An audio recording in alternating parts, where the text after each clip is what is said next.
Okay, so let us discuss first the syllabus, what we are going to study in this semester in detail. So we have already seen the first module in the first lecture, I guess. So now let us see the syllabus, what we are going to study in this semester. So this we have already seen, the objectives of the subject. So now let us see the detailed syllabus. So as I've mentioned, the first module consists of working stress method. Okay, so you can see that it is quite a big module. So the hours which is allotted to this module is 12 hours.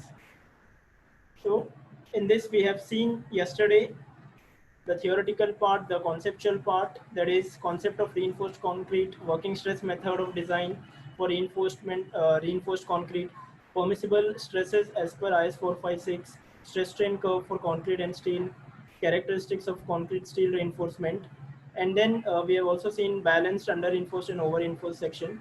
So just pay attention to the last part, that is analysis design of singly reinforced and doubly reinforced rectangular beams.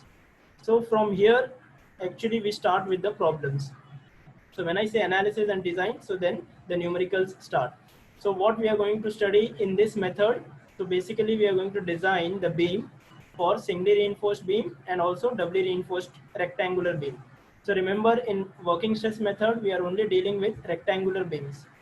Okay, in LSM, we will have rectangular beams as well as T-beams, or you can say flanged beams. So what is the difference between flanged beam and a rectangular beam?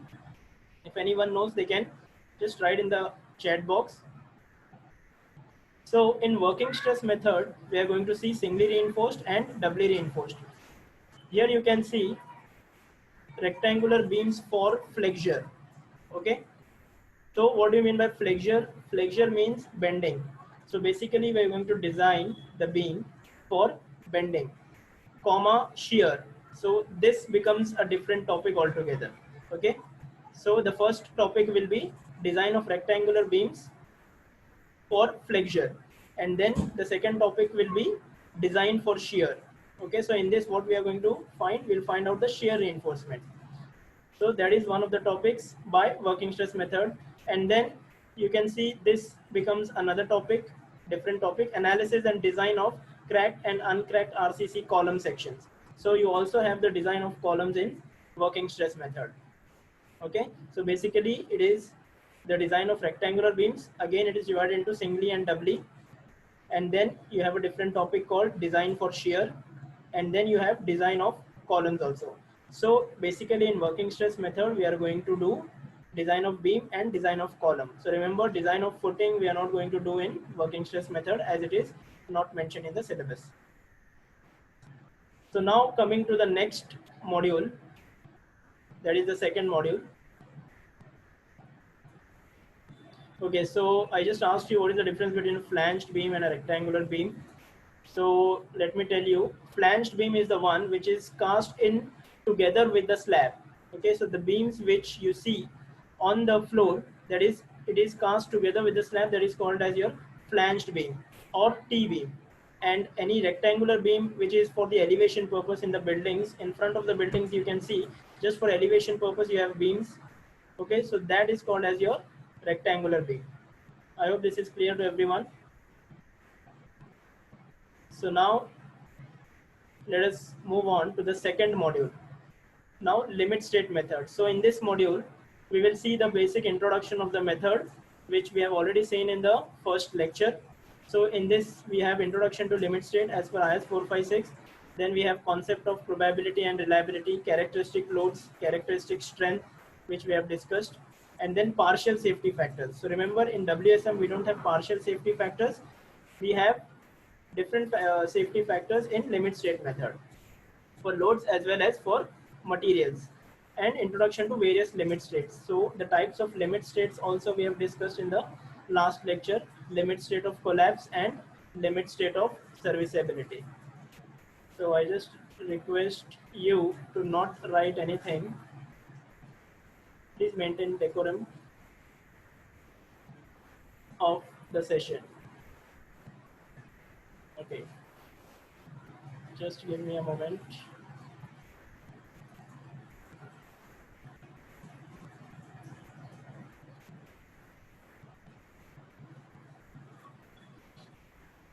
Okay, so now moving on to the third module. So the second module is basically the theory part of limit state method. Now the third module consists of limit state of collapse. That is, we have discussed it is the type of limit state. In that we are going to see design for flexure, design for shear, and design for torsion. Okay, so here you can see limit state of collapse in flexure. So again, what we have done in the first module, that is analysis of singly reinforced and doubly reinforced by WSM, we have done. So again, the same thing we are going to do with limit state method. So in this limit state of collapse in flexure, shear, and limit state of serviceability in deflection and cracking. So design of singly and doubly reinforced rectangular and T sections. So here one thing additional is there, you have to design the T beams also, that is flanged sections. So this T beams we don't have in WSM, but you have that in LSM. So make a note of that. Then design of members in shear and bond. Again, the same thing. In WSM also we are going to design for shear, and in LSM also. Then design of beam subjected to bending and torsion. Okay, so remember this is important. Here what we are going to design the beam for torsion also. You can see I have just highlighted torsion. So we are going to see the design of the beam for shear also as well as torsion also. And then you have requirements governing reinforcement detailing. So as I've already mentioned in the first lecture, that the reinforcement detailing of any structure is of utmost importance.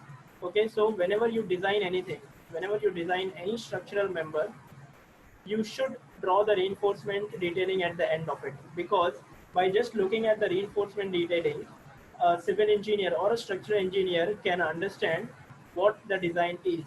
So there is no need to go through the entire calculation part, but at the end, for ready reference, you should show the reinforcement detailing in the cross section.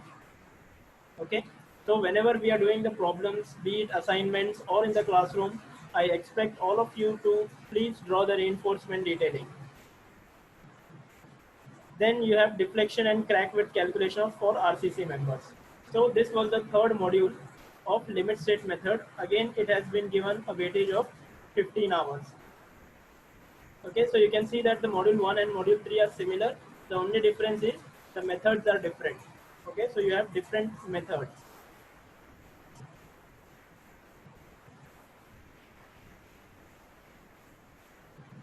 Now, then you have design of slabs using limit state method. Okay, just give me a moment.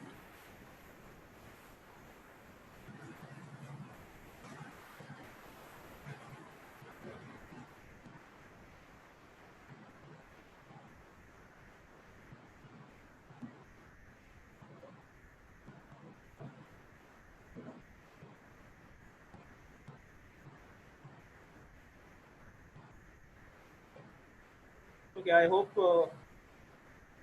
now my sound is very clear, because there was some disturbances as the windows were open. So I hope now it is audible. So now moving on to the next module, that is design of slabs using limit state method. So in this we are going to design the slab. You know that there are two types of slabs, one-way slab and two-way slab. So in the syllabus you also have design of one-way continuous slab and two-way slabs with all the end conditions. So this we are going to see when we start with the design of slab.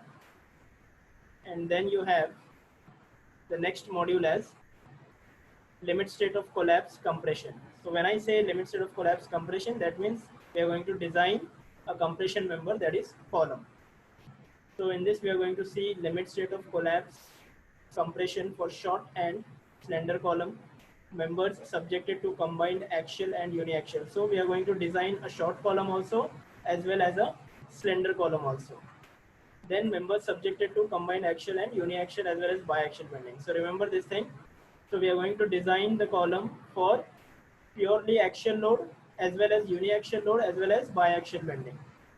And for this, we know that I've already told you that we will make the use of interaction curves. Okay, for column design, we are going to make the use of interaction curves. And then the last module is the design of foundations.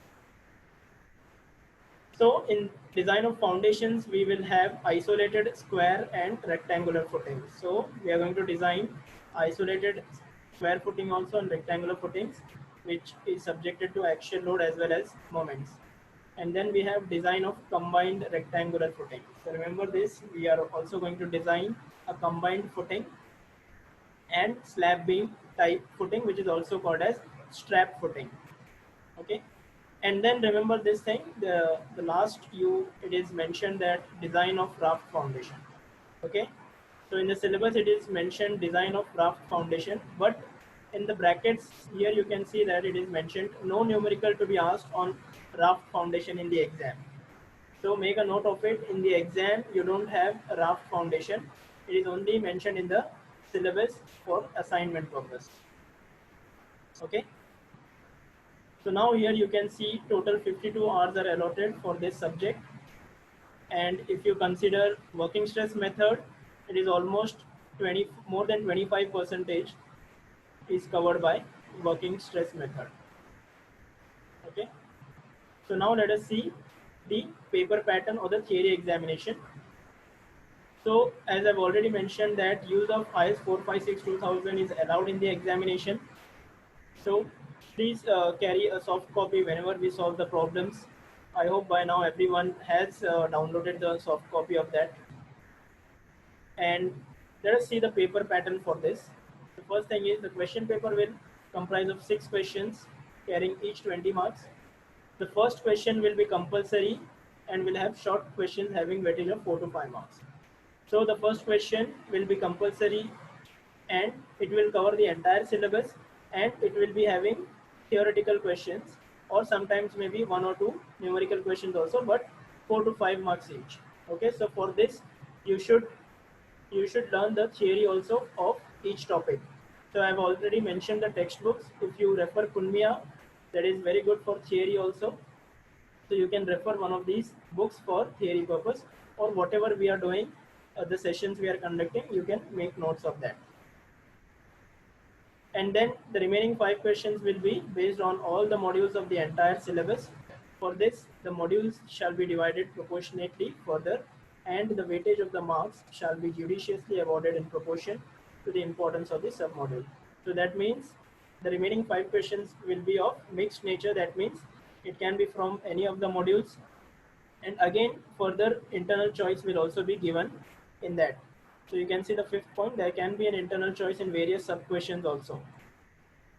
The students will have to attempt any 3 questions of the remaining 5 questions. So the question number 1 is compulsory, and then you have to attempt any 3 questions out of the remaining 5 questions.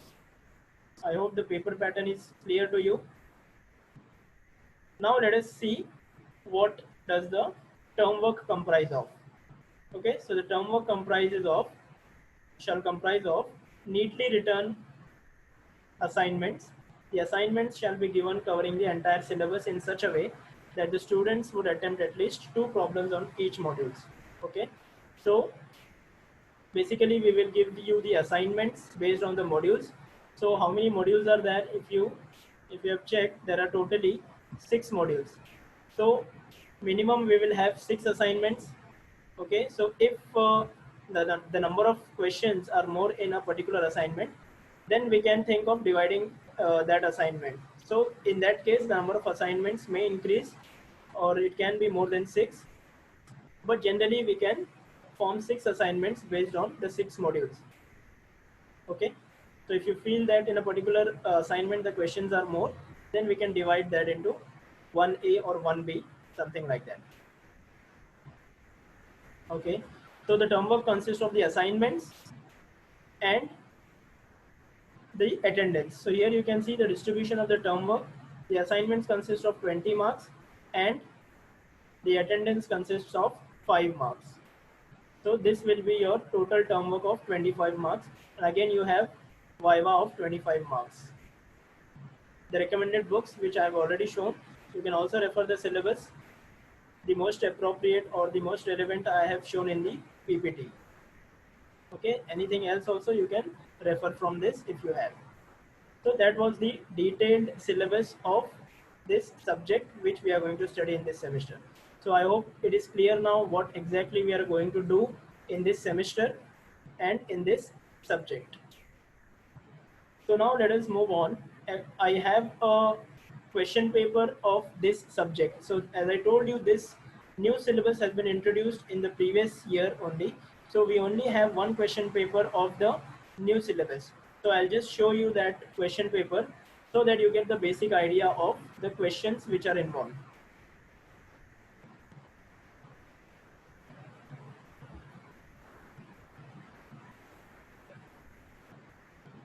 Just give me a moment. Yes. Can you see the question paper? Okay, I hope it is visible to everyone. So now just let us go through the question paper, how the questions are going to come. Since we have two methods, working stress method, so there will be some questions in your mind that how to know whether to solve which problem by which method. So don't worry about that. In the question paper, it will be clearly mentioned that you have to solve a particular question by working stress method or limit state method. So here, as you can see, the instructions question 1 is compulsory, and the last point, if you see, the use of Indian standard IS 456 is permitted. So that is the reason I'm stressing on this, that please refer the IS code simultaneously whenever we solve the problems, so that you should be able to use that IS code when you are giving the examination. Okay, so the question number 1, as I told you, it will comprise of 20 marks and theoretical questions. So here you can see it comprises of 4 marks theory questions, and the last question is only of one numerical, which is of column. So here again you can see that it is clearly mentioned in bold, also it is highlighted that you have to use working stress method and find out the unknowns. Now let us see the question number 2. So in question number 2, we can see all the 3 questions are of working stress method. See, it is highlighted also, it is in bold also. I'll just show you. Okay, so here you can see it is, we have to solve it by working stress method. So the first question is of to find out the moment of resistance, and again it is a question of beam, and the third question is also of column. So it will be clearly mentioned in the examination which method you have to use, so don't worry about that. So question number 3 is of limit state method. So here you can see again in question number 3 we have to design the beam, and again it is mentioned in bold that you have to use limit state method. So you can just go through. Now let us come to the question number 4. So question number 4, the first question is of T-beam. As I told you, T-beams are also there, but it is in limit state method and not in working stress method. So the first question of 4 is we have to solve a T-beam. The next question is again a rectangular section that is of beam, but it is for torsion. So here you can see torsion. So it is for, we have to design it for torsion also. And then last, it's a very short question, a theory question of 2 marks. You just have to verify. Okay. So this is the paper pattern of the subject. So in this way, the questions might be asked. So you'll get the idea of how you have to prepare for the numericals or the subject. Now the question number 5, as I've told you that the design of slab is actually a huge problem. So for that, it will always be equal to or more than 10 marks. So here it is taken as 12 marks. So since it's a very lengthy problem, so 12 marks are allotted for design of slab. And then you have the next question. It is reinforced with 5 bars, 2-leg 8 mm stirrup. So again, it's a question of design for shear reinforcement. And then question 6, here you can see first question is of column, you have to design a column, and the second question is you have to design a square footing. Okay, again third, it's a 2-mark question. So in this way, the questions are asked in this subject. So the last question generally will consist of design of foundation. Okay, so but they can actually mix the foundation with any of the questions. So here you can see they have mixed this foundation with column also, and again with a short question of 2 marks. So all the modules are important, and we will try to cover all the modules in this subject. Okay. So now one more thing which I would like to share with you is the IS code. So let us just go through the IS code, which is very important in the design of RCC structures.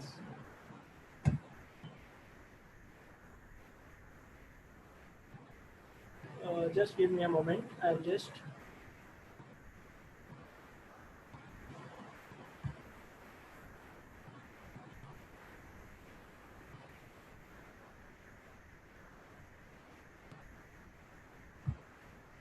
yes. Can you see the IS code? I hope it is visible to everyone. So now let us see what exactly is given in the IS code. So the title of the code is Plain and Reinforced Concrete Code of Practice. So it is the 4th revision. So you can see that whenever it is revised, the latest revision is available. You can find it online. So whenever there is something revision, so whenever there are some mistakes, they either delete or add something. So at the end, they will mention what they have added or what they have deleted. So now we will just go through the contents of this so that you understand what are the contents of IS 456. So here the first section is the general section in which you can see the scope, the references and the terminologies used and the symbols for everything. Now the second section consists of materials, workmanship, inspection and testing. Okay, so basically here it is mentioned about the materials, the various materials used, their properties, and concrete, their grade, the properties of concrete. So the section 2 generally consists of all these things. Now let us move on to the third section. The third section is the general design consideration. So this is important for us because we are going to design the structure. So here you can see the theory of design also, what is the aim of design, the methods of design, the loads and forces to be considered. Okay. Then you have beam, the effective depth, how it is taken, T and L beams, how the effective depth is taken, control of deflection. So all these things you will find in section 3. And remember one thing, this is important for you, requirements of reinforcement and detailing. So these are the criteria which you should know before we draw the reinforcement detailing or design anything. So here you can see spacing of reinforcement. Can you see spacing of reinforcement? Okay, so this is very important. You should know the criteria, how the spacing of reinforcement is done. Can anyone tell me what is the minimum spacing between two bars in the beam which we provide? Okay, in the chat box, if anyone knows, they can just write in the chat box. Now let us move on to the next section, that is special design requirements for structural members. Okay, so in this you can see deep beams. The concept of deep beams are also there, but in the syllabus we don't have deep beams. So in this you can also see flat slabs again, which is not there in the syllabus. Then section 5, it is structural design limit state method. So now here we are actually dealing with the limit state method. So here you can see the safety and serviceability requirements, characteristic loads and design values and partial safety factors. So you just have to remember the clause. The clause is 36.1 for characteristic strength of material and page number is 67. So either you can remember the clause or page number. So it will be easy for you to refer whenever you use the IS code in the examination. So in this you have different types of limit state of collapse and limit state of shear and limit state of torsion also. So in this you can see all the criteria And then finally you can see the annexure B. This is structural design working stress method. So remember one thing, whenever we are dealing with solving problems of working stress method, we are going to make the use of this working stress method criteria only. Okay, so page number 80 onwards, from page number 80 onwards, you can see the working stress method. So for example, for to find out the shear stress, the table is given in the IS code, but the table is also given for LSM method also and WSM method also. So you have to remember that which table you have to use. So when you are solving for working stress method, please remember that from page number 80 onwards, you have to check and find the table of that and then use the exact table. So I hope this is clear to everyone. The various contents in the IS code you have understood now. So here again, permissible stresses are given, loads, compression members, and nominal shear stress I was talking about. So from page number 80, you have to see for working stress method. And for some criteria, we have the same criteria for working stress method also and limit state method also. So for that, you can use any of the criteria.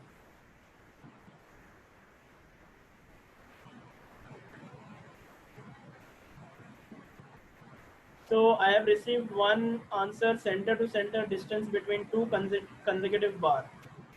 Okay, so my question was, what is the minimum spacing which is provided between two bars? Okay, so I was talking about the minimum spacing. So that is given in page number 45. So Abrar is saying it is approximately 40 mm. Okay, so that is partly correct. So basically we have to understand that whenever we are designing or placement of reinforcement is done, we have to take care that the needle vibrator should pass through that. Okay, so generally the needle vibrators are available in the market. The average size is 60 mm diameter. So and we also get diameter which is less than 60, that is 40. So the highest diameter is 60. You also get 40 mm needle vibrators also.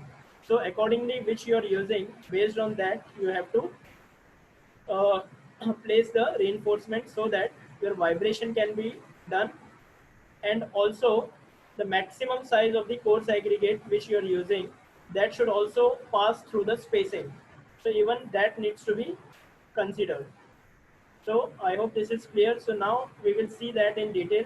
So if you go to page number 45,